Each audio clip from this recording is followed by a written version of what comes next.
Hello students, Rajiv Gurukul में आप लोग का स्वागत है। स्टूडेंट्स, आज आपको बताएंगे आपका जो एग्ज़ाम हुआ डिप्लोमा का इलेक्ट्रिकल 4th सेम का, उसका आपका सब्जेक्ट है electrical estimation and costing. Costing में आपका पहला नंबर प्रॉब्लम का सॉल्यूशन करवा रहे हैं। ये आपका क्या था, कुछ आपका शॉर्ट क्वेश्चन था, कुछ आपका क्या था, fill in the blanks type का प्रॉब्लम था। ठीक है, तो चलो स्टूडेंट देखते हैं कि आपका एक नंबर प्रॉब्लम का आंसर क्या होगा। एक का पहला का आंसर क्या होगा उसको देखते हैं स्टूडेंट।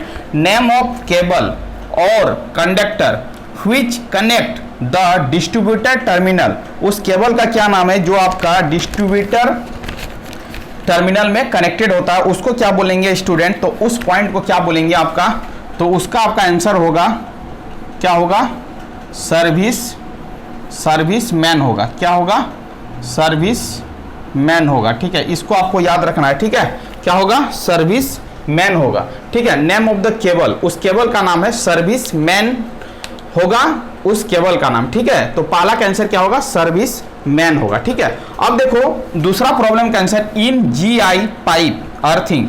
जब आप अर्थिंग करोगे, जीआई पाइप अर्थिंग करोगे, तो सॉल्ट के साथ किसका फिलअप करोगे, इन द पिट।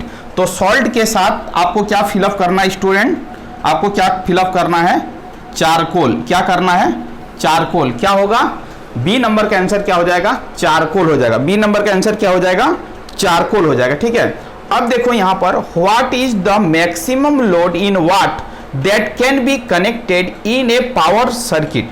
मतलब पावर सर्किट में आपका मैक्सिमम लोड इन वाट कितना हो सकता है। तो आपका जो आपका मैक्सिमम आपका हो सकता है स्टूडेंट, वो आपका क्या होगा, लेस देन क्या होगा, 3000 क्या होगा, 3000 वाट होगा। इसका मतलब मैक्सिमम क्या हो सकता है, 3000 वाट तक ही हो सकता है, इससे कम ही करना है, इससे ज्यादा नहीं। तो what is the maximum load in watt that can be connected in a power circuit. तो क्या होगा, 3000 वाट होगा। ठीक है, अब देखो डी नंबर प्रॉब्लम का आंसर बता रहे हैं, insulation resistance is measured by the equipment is known as. क्या बोलेंगे स्टूडेंट, इसको क्या बोलेंगे, तो मेगर बोलेंगे। मेगर एक ऐसा इंस्ट्रूमेंट है जो आपका इंसुलेशन रेजिस्टेंस को क्या करेगा, मेजर करेगा, उसको क्या बोलेंगे, मेगर बोलेंगे। क्या बोलेंगे, मेगर बोलेंगे। ठीक है, चलो आगे चलते हैं। ई नंबर प्रॉब्लम का सॉल्यूशन बताएं। In domestic supply what is the load consider for fan watt. अब देखो स्टूडेंट, यदि आपका इस प्रॉब्लम का आंसर आपका क्या होगा, यदि आपका टेबल फैन का यूज करोगे तो आपका जो पावर रेंज होगा वो आपका 30 से लेके 70 वाट तक होगा।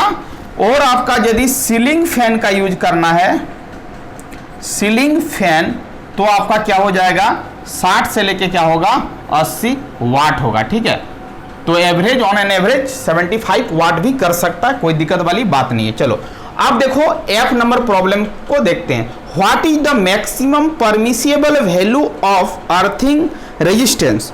अब देखो maximum permissible value of earthing resistance का आपका जो आपका होगा स्टूडेंट, ये आपको शॉर्ट टाइप का आंसर है, तो आपको लिखना है लार्ज पावर स्टेशन रहेगा, लार्ज पावर स्टेशन। तो आपका maximum permissible value of resistance जो होगा वो आपका क्या होगा, 0.5 ओम होगा। ठीक है, मेजर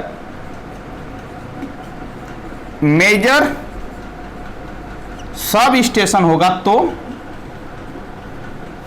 आपका हो जाएगा 1.0 ओम हो जाएगा। और आपका स्मॉल सब स्टेशन होगा तो वो आपका क्या होगा,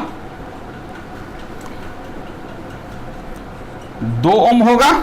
और इन अदर ऑल केसेस के लिए क्या होगा, इन अदर ऑल केसेस के लिए क्या होगा, in all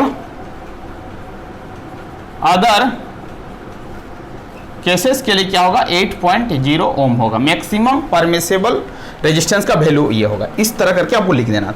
branch circuit must not feed more than dash point, कितना,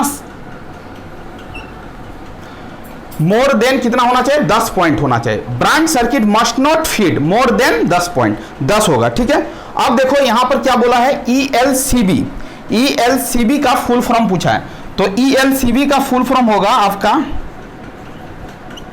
अर्थ लीकेज सर्किट ब्रेकर। ये आपका H नंबर प्रॉब्लम का सॉल्यूशन होगा। तो पहला का होगा सर्विसमैन, दूसरा का आंसर होगा चारकोल, सी नंबर का आंसर होगा 3000 वाट, डी नंबर का आंसर होगा मेगर, ई नंबर का आंसर होगा टेबल फैन होगा तो उसका 30 से लेकर 70 वाट होगा, सीलिंग फैन होगा तो 60 से लेकर 80 वाट होगा। चलो, what is the maximum permissible value of the earth resistance? Large power station के लिए 0.5 होगा, मेजर सब स्टेशन के लिए 1.0 ओम होगा, स्मॉल सब स्टेशन के लिए 2 होगा, इन अदर केसेस के लिए 8 ओम होगा, याद रखेगा। Branch circuit must not feed more than क्या होगा 10 पॉइंट से ज्यादा नहीं हो सकता है। फुल फॉर्म ऑफ ELCB का होगा, E का मतलब होगा अर्थ, L का मतलब होगा लीकेज, C का मतलब होगा सर्किट, B का मतलब होगा ब्रेकर। इसका मतलब ELCB का फुल फॉर्म होगा अर्थ लीकेज सर्किट ब्रेकर। तो आपका ये 8 प्रॉब्लम था, 8 प्रॉब्लम का ये सॉल्यूशन बता दिए। आपका ऑब्जेक्टिव टाइप का प्रॉब्लम था। इस तरह करके यदि आप बनाए होंगे तो आपको क्या होगा, फुल में फुल नंबर मिलेगा student. Thank you student. Video को एंड करते हैं। यदि आप चैनल में नहीं आए तो चैनल को क्या कर लीजिएगा स्टूडेंट, सब्सक्राइब कर लीजिएगा, क्योंकि अब थोड़ा देर के बाद हम डिजिटल इलेक्ट्रॉनिक्स का जो क्वेश्चन पेपर आप लोग भेजे थे उसका पार्ट 2 वीडियो अपलोड करेंगे, जिसमें आपका प्रॉब्लम नंबर 4 से लेके अनदर प्रॉब्लम का क्या होगा, सॉल्यूशन होगा। Thank you student. Vande Mataram.